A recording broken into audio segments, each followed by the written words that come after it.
النبي الكريم ونحن على ذلك من الشاهدين والشاكرين والحمد لله رب العالمين.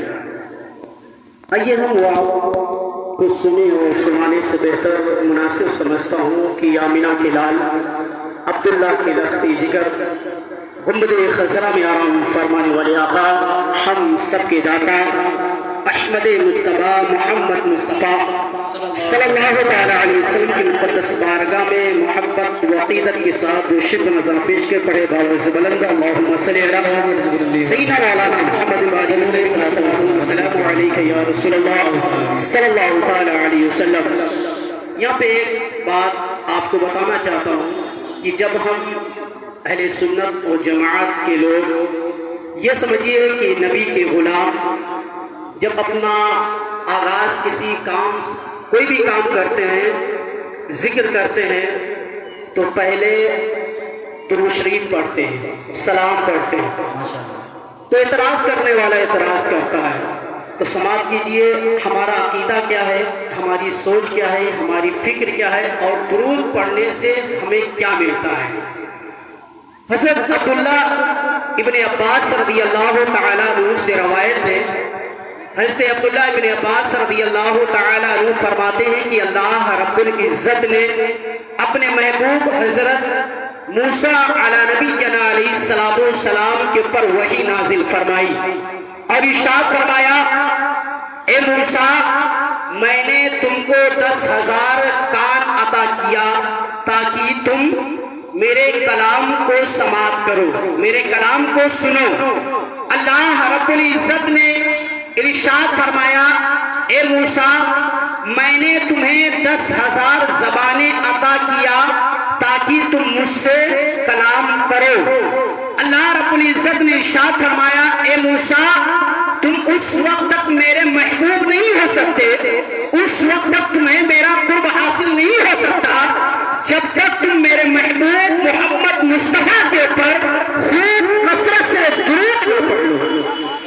جب تک میرے محبوب کے اوپر درود نہ پڑھ لو. اب غور کرو اور سوچو کہ اللہ رب العزت کس سے فرما رہا ہے؟ ایک پیغمبر سے فرما رہا ہے, موسیٰ علیہ السلام سے فرما رہا ہے, اپنے کلیم سے فرما رہا ہے. اب غور کرو, اعتراض کرنے والا اعتراض کرتا ہے کہ تم درود کیوں پڑھتے ہو, یہ کہاں سے ثابت ہے؟ جب ایک عاشق کا ہاتھ پکڑتا ہے, چلنے والا, نفرت کرنے والا, بغض رکھنے والا, نبی سے عداوت کرنے والا, نبی سے بغض کینہ رکھنے والا, جب ایک عاشق سے اور ایک عاشق کا ہاتھ پکڑتا ہے اور پوچھتا ہے یہ کہاں سے ثابت ہے, تو اس عاشق نے حضرت موسیٰ علیہ السلام کے فرمان کو بتایا, اللہ رب العزت کے وحی کو بتایا اور غور کیجیے اور یہ فرمایا مومنوں پڑھتے رہو تم اپنے آقا پر درود, مومنوں پڑھتے رہو تم اپنے آقا پر درود. اے فرشتوں کا وظیفہ الصلاۃ والسلام, اے فرشتوں کا وظیفہ الصلاۃ والسلام. اسی عاشق نے اس کا ہاتھ پکڑا جو سوال کرنے کے لیے آیا تھا, نبی کے غلام نے اس کا ہاتھ پکڑ کے یہ کہتا ہے سن میرا عقیدہ یہ ہے کہ حضرت آدم سے لے کے حضرت عیسیٰ تلک, حضرت آدم سے لے کے حضرت عیسیٰ تلک سارے نبیوں نے پڑھا ہے الصلاۃ والسلام, سارے نبیوں نے پڑھا ہے الصلاۃ والسلام. وہ اعتراض کرنے والا پھر اعتراض کرتا ہے ارے بھائی اتنا کیوں سلام پڑھتے ہو, یہاں کیوں پڑھتے ہو؟ تو غور کیجیے جب اس عاشق نے دیکھا کہ یہ کم وقت سدھرنے والا نہیں ہے, ماننے والا نہیں ہے, تو اس عاشق نے کہا سر قلم کر دو میرا یا کاٹ دو میری زبان, سر قلم کر دو میرا یا کاٹ دو میری زبان. ہے نس نس میں بسا الصلاۃ والسلام, ہے نس نس میں بسا الصلاۃ والسلام. یا رسول اللہ زندہ باد, زندہ باد, زندہ باد.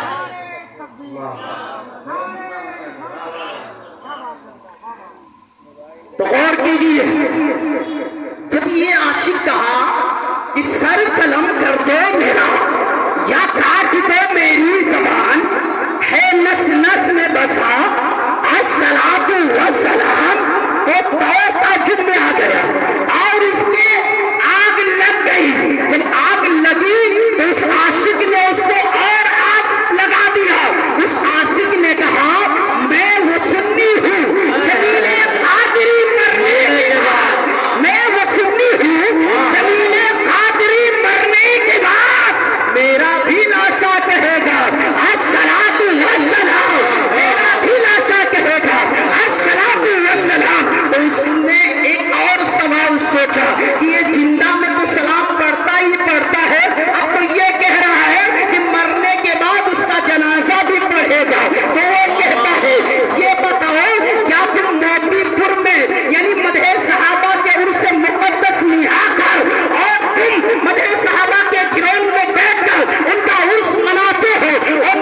غلام ہیں اور اللہ رب العزت کا فرمان ہے. نہیں یقین ہو تو قرآن پاک اٹھائیے, قرآن پاک کا 22واں پارہ اٹھائیے اور خود ہی اس کی تلاوت کیجیے اور پڑھیے. رب کائنات ارشاد فرماتا ہے ان اللہ وملائکتہ یصلون علی النبی یا ایھا الذین آمنوا صلوا علیہ وسلموا تسلیما. اب اسی سے کہیے کہ اب اس کا ترجمہ کرو تو وہی کہتا ہے کہ بے شک اللہ اور اس کے ملائکہ نبی پر درود بھیجتے ہیں. اے ایمان والو تم بھی نبی پر درود بھیجو.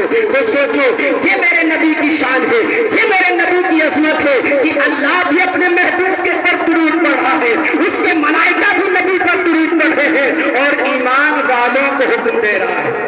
اللہ نے یہ نہیں فرمایا اے سنیے تم نبی پر درود پڑھو, اللہ نے یہ نہیں فرمایا ہے مسلمانوں تم نبی پر درود پڑھو, اللہ نے یہ نہیں فرمایا ہے وہابیوں تم نبی پر درود پڑھو, اللہ نے نہیں فرمایا ہے غیر مقلد تم نبی پر درود پڑھو. اللہ نے فرمایا تو کہا اے ایمان والے, ایمان والوں کو حکم دے رہا ہے. تو جو ایمان والا ہے وہ نبی پر درود پڑھ رہا ہے اور جو بےمان ہے مکار ہے وہ درود سے بھاگ رہے ہیں. ہم تو یہی کہیں گے, کیا کہیں گے؟ سر قلم کر دو میرا یا کاٹ دو میری زبان, ہے نس نس میں بسا الصلاۃ والسلام, ہے نس نس میں بسا الصلاۃ والسلام.